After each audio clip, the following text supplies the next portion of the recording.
All right, folks, winter is here. You can see my breath. You guys see behind me, the lake is partially frozen, thin ice. I can paddle through.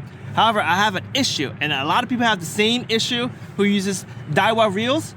Daiwa has some thin spools, right? And sometimes in the cold weather, depending on how you spool up your line, the spool will shrink a little bit due to cold temperature, and this is what's gonna happen. Note I have the max drag on, and as you see, it's still spinning. At first, I thought it was my drag, like the drag washer is broken, but it was not broken.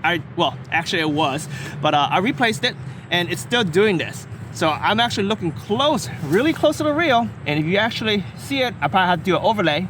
You can see the spool is still spinning. As I mentioned earlier, the spool shrank a little bit when it's super duper cold. And when I fished it one time, like I made a few casts, it was working at first, and it stopped working. What happened was, the spool shrank, and the way that I spool up my line, I don't put it into any sort of holes, okay? And therefore, when the spool shrank, well, now you lost your grip of your line onto the spool.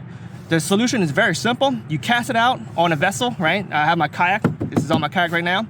And I'm just gonna paddle out until I spool myself completely. You tighten it back up, reel up, and it should be good to go. Let's get in the water and let me show you. All right, folks, I'm gonna show you the issue once more. If you guys look very close, if I were to reel this, you can see I put a little droplet of water right there. And if I'm reeling this, the line's not moving, but the spool is spinning. And once again, this is caused by cold temperature and the spool actually shrinking a little bit. Daiwa is known for like thinner spools. And when it's cold, well, it's gonna warp just a little bit. So what I'm doing is I'm just gonna cast this out and I'm just gonna paddle, so spool myself, right? And then rewind everything and it should be good to go. So let me just do some paddling right now.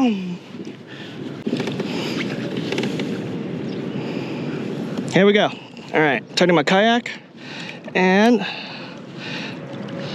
now it's working. You see this? Now I tightened it. Now I can reel it back in. It's actually working now. Perfect.